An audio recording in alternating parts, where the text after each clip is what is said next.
ملک میں آئے اور آہستہ آہستہ انہوں نے یہاں کی پالیسیز کو یہاں کے رولرز کے ساتھ مل کے انہیں ویک کرنے کی کوشش کی گئی، اور پھر ان پالیسیز کے اوپر وہ قابض ہو گئے اور حکمرانی شروع ہو گئی۔ جب پرتگیز آئے تو یورپین جو اسٹیٹ تھی اس نے سب کانٹیننٹ میں وہ انٹر ہو چکی تھی۔ سو فرینچ اور انگلش کے درمیان جو یعنی کہ جو آپ کے انگریز تھے اور فرانسیسی لوگ تھے، ان کے درمیان میں ایک بحث و مباحثہ سٹارٹ ہو گیا تھا کہ آخر کس کی ڈومیننسی یہاں پہ موجود رہے گی، کیونکہ دونوں اسٹرانگ نیشنز تھیں۔ جبکہ فرینچ نے اپنے کوسٹل ایریاز جو تھے وہاں پہ حدود بنانی شروع کر دی تھی، یعنی کہ جن کی ساحلی پٹی تھی سب کانٹیننٹ کی، وہاں پہ وہ قابض ہونا شروع ہو گئے، تو آہستہ آہستہ انہوں نے اپنے اسی رول کو ایکسپینڈ کر دیا تھا۔ لیکن جو آپ کے انگریز تھے وہ ایسٹ انڈیا کمپنی بنائی، اور اس کے بعد انہوں نے وہاں سے اس چیز کو کام دونوں نے سیم ہی کیے، دونوں نے اپنی پوزیشنز کو ایکسپینڈ کیا، اور دونوں نے حکمرانی کی نیت سے ہی اس چیز کو ایکسپینڈ کیا۔ جو برٹشرز تھے انہوں نے ایسٹ انڈیا کمپنی بنائی۔ سب سے پہلے تو انہوں نے مغل امپائرز یعنی کہ جو وہاں کے رولر تھے مغل، انہوں نے مغل امپائرز سے سب سے پہلے تو آ کے درخواست کی کہ کیا ہم یہاں پہ اپنا کاروبار شروع کر سکتے ہیں، اور جہانگیر نے اور شاہ جہاں نے انہیں پرمیشن دے دی اور لاٹ کر دی کہ ٹھیک ہے آپ ہمارے ملک میں اپنا جو سیٹ اپ لگا سکتے ہیں، لیکن یہ نہیں کہا تھا کہ آپ حکمرانی کی نیت سے آئیں گے۔ لیکن انگریز جو تھے وہ حکمرانی کی ہی نیت سے آئے تھے، وہ آہستہ آہستہ اپنے ملک کی اپنے پاور کو اپنے رولز کو ایکسپینڈ کرنا چاہتے تھے۔ تو 18th اور 19th سینچری کے سٹارٹ میں ہی جو برٹشرز تھے انہوں نے جو آپ کے لیے مغل امپائر سے انہیں ویک آہستہ آہستہ کرنا شروع کر دیا، تاکہ وہ ان پالیسیز پہ ریاکٹ کرتے تھے، یعنی کہ وہ اس ایریے کا پارٹ نہیں تھے، وہاں کے سٹیزنز نہیں تھے، لیکن وہ ہر پالیسی پہ بولنا شروع ہو گئے تھے۔ ایک کانسسٹنٹ یعنی کہ ایک ایسی کنڈیشن کریٹ کرنے کی کوشش کی گئی تھی جس میں جنگ کی سچویشن بنتی جا رہی تھی، لوگ جو تھے وہ بہت زیادہ اگریسو ہوتے جا رہے تھے، اور یہ سب کچھ کہہ لیں کہ یہ ساری پلاننگ یہ برٹشرز کی تھی کہ وہ آہستہ آہستہ رولرز کو ویک ڈاؤن کریں گے، اور جب رولرز ویک ڈاؤن ہوں گے تو آٹومیٹیکلی ان پہ قبضہ کر لیں گے، انہیں ڈیفیٹ کر دیں گے۔ اسی طریقے سے ہمارے پاس پلاسی کی وار یعنی کہ 1757 کی وار آتی ہے، جہاں پہ بنگال رولر کو ہرا دیا گیا تھا اور اسی کے بندے کے ساتھ مل کے ہرایا گیا تھا، یعنی کہ میر جعفر جو تھا وہ اسی کا ایک منسٹر تھا نواب سراج الدولہ کی حکومت میں، لیکن انگریزوں نے اس کے ایمان کو خرید لیا، اس کو بہت ساری آسائشیں دیں اور اس کو بہت ساری سہولیات پرووائڈ کرنے کے بعد کہا کہ تمہیں ہم جو ہے جب یہ ہٹا دیں گے اس کو نواب سراج الدولہ کو، جب ہم جیت جائیں گے تو آٹومیٹکلی تمہیں رولر بنا دیں گے، لالچ دی، اور اس نے ایسے ہی کیا کہ انگریزوں کے ساتھ مل کر نواب سراج الدولہ کو ہرا دیا۔ مغل رولر شاہ عالم اور میر قاسم کو بھی اسی طریقے سے بیٹل آف بگزر یعنی کہ جو بنگال اور اودھ کی لڑائی تھی اس میں بھی برٹشرز جیت گئے تھے، کیونکہ وہ آپ کے ویک پوائنٹس پر قبضہ کرتے تھے۔ جو منسٹرز ہوتے ہیں وہاں پہ رہ رہے تھے نا، تو رہتے رہتے انہوں نے یہ چیز آبزرو کی کہ ہمارے پاس یہاں پہ ویک پوائنٹس کیا آتے ہیں، کن پہ ہم اٹیک کریں گے، اور فوری کی فوری جو حکومت ہے وہ پوری کی پوری ختم ہو جائے گی۔ حیدر علی جو تھا وہ میسور کا ایک بہت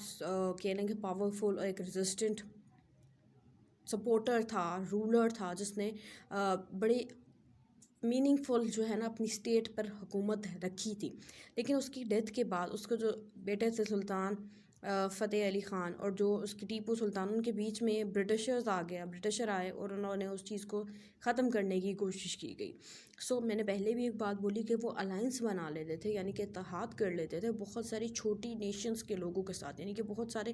ایسے لوگوں کے ساتھ جن کو حکومت اس ٹائم پہ پریورٹیز نہیں دیتی۔ جب ہم حکومت میں ہوتے ہیں تو بہت سارے لوگ ایسے ہوتے ہیں جو آپ کی پالیسیز کے اگینسٹ بھی ہوتے ہیں، آپ کے ہی لوگ، آپ کی ہی پارٹی کے لوگ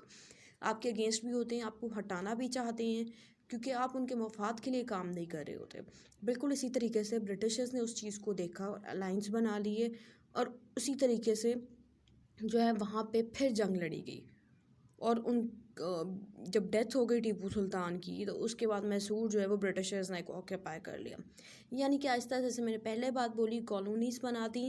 اٹیک کیا گیا، لیکن آن دا فرنٹ لائن اٹیک نہیں کیا گیا۔ برٹشرز سامنے آ کے اٹیک نہیں کر رہے تھے، وہ جسٹ ان کی منسٹرز کو ان کے ویک پوائنٹس پہ کام کر رہے تھے اور ان پہ اٹیک کر کے انہیں ہرا رہے تھے، اور آٹومیٹکلی ایٹ دا اینڈ جب وہ جیت جاتے تو پاور ان کے پاس آ جاتی۔ بالکل اسی طریقے سے جو مڈ 19th سینچری تھی، برٹشرز جو ہے وہ سب کانٹیننٹ کے مڈ تک پہنچ چکے تھے، یعنی کہ 1617 میں وہ انٹر ہوئے تھے، اور ہارڈلی 18-19 جنگوں میں چلا گیا، اور 19 کے مڈ تک یہ پورے آدھے سب کانٹیننٹ پہ، آدھے بر صغیر پر حکومت تھی ان کی، جس میں آپ کا پنجاب کا north west frontier, Khyber Pakhtunkhwa, یہ پروونسز ایریاز شامل تھے، جہاں پہ وہ اپنا رولر اپنے پالیسیز اور اپنے لاز کے مطابق لوگوں کو جو ہے وہ موو کر. اب جو انہیبیٹنٹس یعنی کہ جو انگریز جو آپ کے سب کانٹیننٹ کے رہنے والے لوگ تھے، ان کے لیے یہ چیز بہت مشکل تھی کہ آخر باہر سے نیشنز آ کے ہم پہ کیوں اٹیک کرتی ہیں، آخر ہمارے پاس کون سے ویک پوائنٹس ہیں، یہ کس چیز پہ وہ لوگ کام کر رہے ہیں. تو جو انہیبیٹنٹس تھے، یہاں کے پرانے رہنے والے تھے، انہوں نے سب کانٹیننٹ میں اپنی طاقت کو واپس بحال کرنے کی کوشش کی، یعنی کہ واپس برٹشرز سے اپنی طاقت کو، اپنی پلاننگ کو چھیننے کی کوشش کی. لیکن ایسا پاسبل نہیں تھا. کیونکہ ان کے ہی ویک پوائنٹس تھے نا جن کے اوپر انہوں نے کام کیا. برٹشرز نے سب کانٹیننٹ کے لوگوں کے ہی ویک پوائنٹس پر کام کیا. کیونکہ ان کی پلاننگ نہیں تھی، وہ کوئی بھی چیز پلان کر کے نہیں کرتے تھے، آرگنائزیشن نہیں تھی، مینجمنٹ نہیں تھی، وہ ہر چیز کو بہت زیادہ جو ہے وہ ڈیٹیل میں ڈسکس نہیں کرتے تھے، جس کی وجہ سے جو کہہ لے کہ حکومت جو تھی وہ پوری کی پوری ایٹ دا اینڈ ہے برٹش کے پاس تھے، برٹشرز کو دے دی گئی. یعنی کہ ایسٹ انڈیا کمپنی جو بنی تھی، اور ایسٹ انڈیا کمپنی 1858 میں خاتمے کے بعد جب سب کانٹیننٹ میں پورا کا پورا برٹش رول آ گیا، یعنی کہ اس کی اینڈنگ نہیں آتی،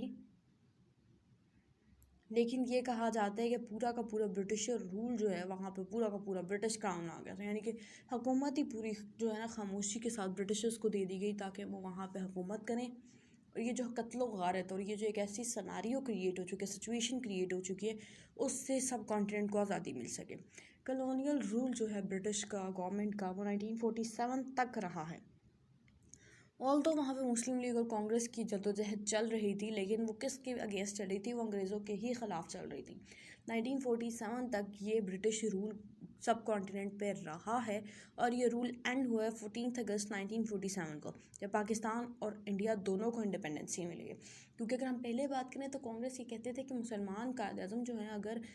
کانگریس کا ساتھ دیں تو ہم برٹشرز کو یہاں سے نکال دیں گے سب کانٹیننٹ سے، اور پھر دوبارہ جو ہے وہ آدھے لینڈز ان کے ہو جائیں گے اور آدھی ہماری ہو جائے گی. جبکہ ایسا تھا نہیں نا، کیونکہ وہ ہمیں پتہ ہے کہ جو کانگریس ہے، جو گاندھی ہے، اس کی ایک کننگ، اس کی ایک ڈپلومیٹک سچویشن تھی، اس کی پلاننگ تھی کہ وہ ایک بار انگریزوں کو یہاں سے مسلمانوں کی مدد سے نکال کر تو وہ پورے کے پورے ملک پر قابض ہو جائیں گے جیسے وہ پہلے حکومت کرتے تھے. تبھی تو آج تک وہ مسلمانوں کو ایکسیپٹ نہیں کر پائے. یعنی کہ پاکستان بننے کے اتنے سالوں بعد بھی وہاں پہ آپ یہ چیز دیکھیں گے کہ وہ پاکستان کو ایز سچ ایکسیپٹ نہیں کرتے، وہاں کے لوگوں کو ایکسیپٹ نہیں کرتے. دس از اٹ. اللہ حافظ.